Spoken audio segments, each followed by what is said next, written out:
Hello, and welcome to part 2 of our ongoing Adventures in Drywall series with our very special guest from Montana, Kevin Bush. I'm your host, Nick Harmon. In part 2 of this adventurous episode, we talk about online haters on the Drywall Junkies page, of course. We discuss the advantages of the Panel Max, and we also talk about fasteners and buttboard. But what about this time when you almost killed someone? So these guys all show up at 5 o'clock on a Sunday. Said, "Okay, let's hit this thing." I wasn't thinking, and I almost killed someone. So last time I did it, I took this. It was like a 6-foot long extendo fiberglass handle with the aluminum insert, and I took a Sammy Sosa swing at this corner, and it shattered the fiberglass, and this aluminum center acted like a missile and flew up the aisle about 100 feet. Oh, man. It would have been somebody in that aisle. It would have killed them, and it scared the hell out of me. They looked at the demo booth and said, "Wow, no cracks and dents, cool," and walked away. And my asshole's puckered so tight I can barely move because I thought I almost killed somebody. I never did again. But you could go and you could beat on these with a ball bat, and they wouldn't break, they wouldn't crack. And I'm like, okay, if I have to do patchwork on Sundays and now I don't have to fix drywall, cracks and corner bead, it's worth the money to me. Yeah. Kevin is just as fantastic on part 2 as he was back on episode 35. Also, I'm excited to announce our sponsor for the months of March and April, Can-Am Tools. Can-Am has been a supporter of the Drywall Podcast and Fresco Harmony for a long time, and I appreciate them for that. Also, Can-Am Tools is celebrating 50 years of excellence as the original and leading inventor of the semi-automatic drywall finishing tool. For the months of March and April, you have a chance to get your hands on these tools at a discounted price if you go to canamtools.com and enter promo code TDP15. The Drywall Podcast was also brought to you by Fresco Harmony, making walls better since 2004. Now available at csrbuilding.com. I'm excited to get to listening to this episode of the Drywall Podcast, and I hope you are too. Kevin Bush out of, close to Bozeman, Montana, on the 45th episode of the Drywall Podcast. Let's get into it. Hey, buddy. How you doing? We have Kevin Bush once again on the Drywall Podcast. Should we tell everybody why it's once again, or do you want to feel like a stupid idiot or not? Well, there's 2 reasons for once again. There's one is that we've had a podcast that was successful and very entertaining. There's another again because we had a podcast that maybe did not get recorded because of So is that going to be someday when we're old? Somebody's going to find this, like the old unreleased studio recordings from the Beatles that they find in an attic somewhere. Oh, man. Kevin has an article, or used to write an article, and we talk about that in the last podcast, and it was called Adventures in Drywall, and it was for Walls and Ceilings magazine. And those articles are still available to read if you go into the archives of Walls and Ceilings magazine online. Kevin was also a guest on the show, and we talk about that a little bit and how you came to create these articles that are super cool and very fun, and they were very popular with Walls and Ceilings magazine. And that podcast is fantastic that we did. And so as a spin-off, I was thinking, oh, how cool would it be to have an Adventures in Drywall segment on the Drywall Podcast, where we touch base with Kevin once every few months or so, maybe 4 times, 5 times a year. And we talk about these adventures in drywall that you've had. We were discussing, one thing we were discussing was the Drywall Junkies page. You were pissed off because you tried to write something and you were getting bashed on the Drywall Junkies page. That much I do know that we were discussing that You got know, deleted. wasn't I wasn't as much pissed off as just annoyed. I think I touched on when I had my crash in 2015 and I wasn't able to work anymore. I don't remember when Junkies came out, but I found it, you know, shortly after that on Facebook. And I started watching it and looking at some of the stuff. Yeah. And it was entertaining and sometimes it wasn't.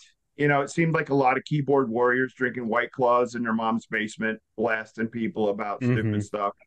So Drywall Shorty, I guess, was at a show and she saw the Panel Max machine at the Grabber booth and she thought it was cool. She just posted a little thing.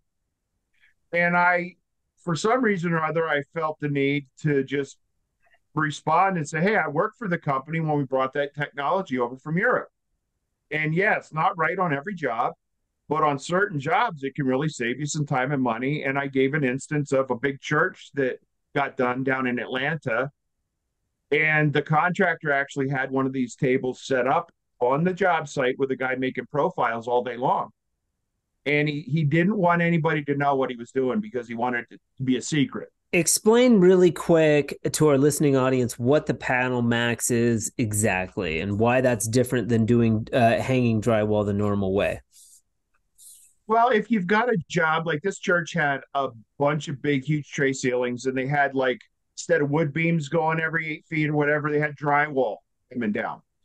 And if you were going to do that traditionally, you'd have to hang this side, the bottom, and the top, beat it, tape it all, and coat it. And this contract was making these pieces in 12-foot lengths that came down, over, and back up, and then over. And they'd screw it in, and it's basically done. And then you Right. just tape the little seams every 12 feet, and it looks beautiful. And it saved him a lot of time. And he said, I don't know if I could have done it this good without this machine. You could do radius walls. I mean, Sure. when we actually had one of the tables set up in the back warehouse of the office I worked out of in Jersey for a while, and I went and played with it. I wanted to see how intricate you could get. Yeah. And we were making these little 2 inch by 2 inch dice out of drywall. And you cut it all out and you put glue in there and you fold it all back together. And it was a perfectly shaped dice. And I painted them Last black time and white, I white asked you dots if on you them. had any dice last Yeah. time. And it was cool because guys would come in my office and say, whoa, what's that? I said, that's drywall. I'm like, get out. And they touch you, feel it. How'd you do that? I said, I'll show you. So it's kind of cool. I mean, you were only limited by your imagination what you could do with this table. And so guys responded, oh, I'm sure it saved a lot of time. And I'm like, if you're going to be that head in the sand buried, why, you know, it's that whole mentality. My dad did this. That's what I do. And Yeah. I was always kind of an early adopter. If something came out, I wanted to give it a try. It might be hammer dog shit, or it might be a really good thing. But if you don't try it, you'll never know. There's a lot of guys that aren't even willing to try anything. You got to realize back in the day when rockers could walk into the job with a 5 gallon bucket and a T square and they could rock. Okay.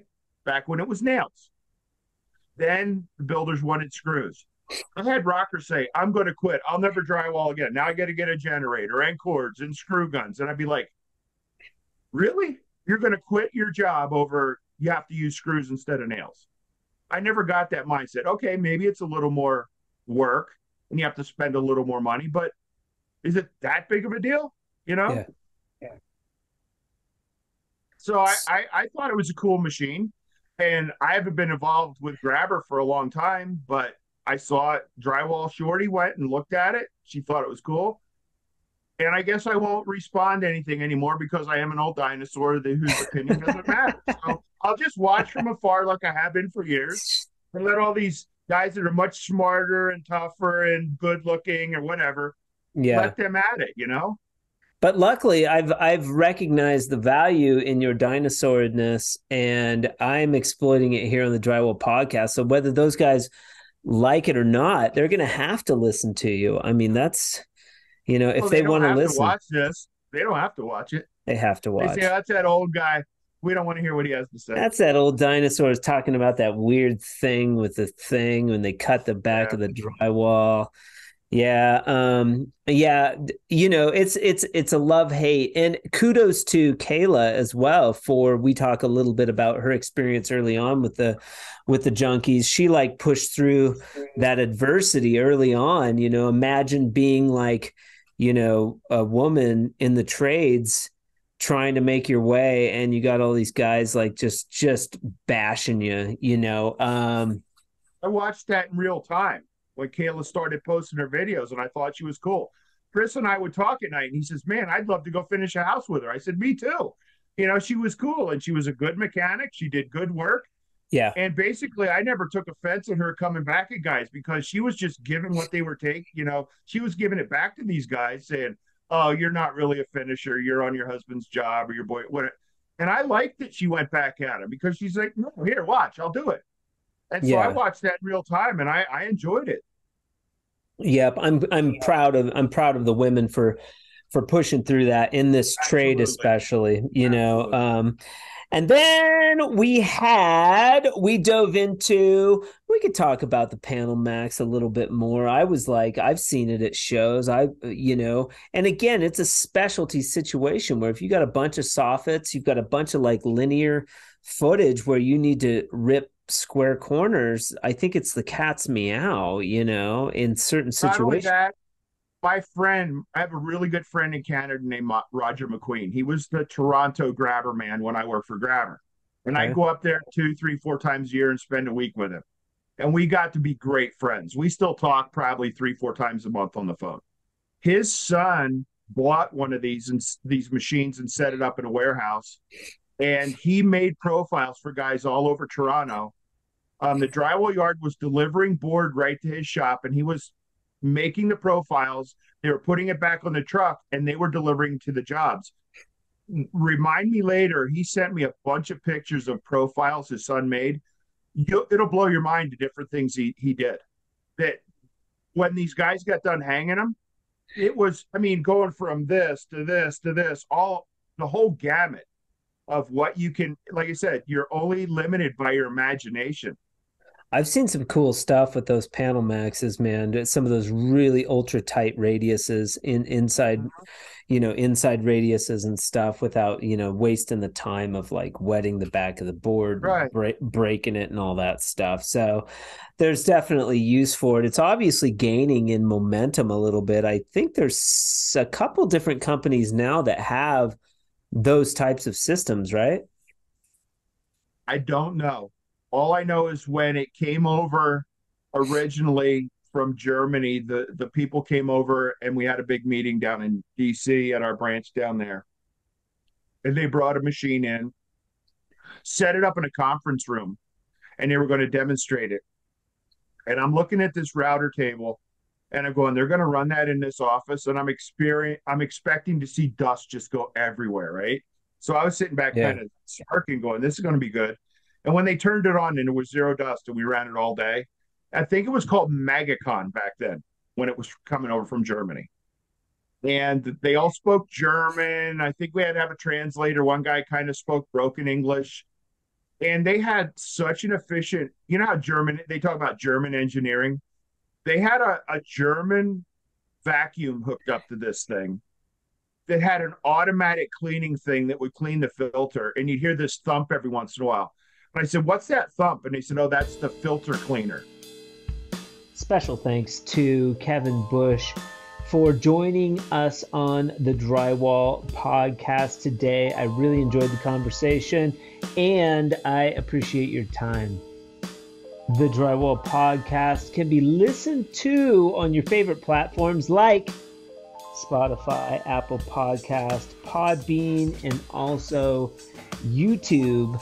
Join us every Friday for a new episode.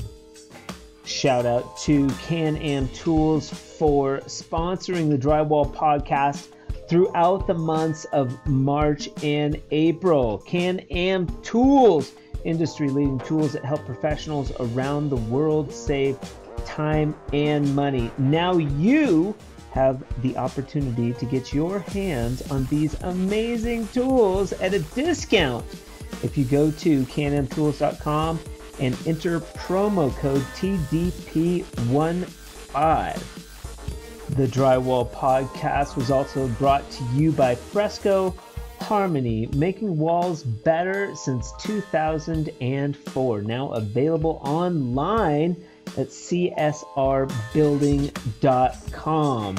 Guests of the Drywall Podcast will receive a swag bucket care of CSR as well. So shout out to them for that. Thank you so much for joining the Drywall Podcast today.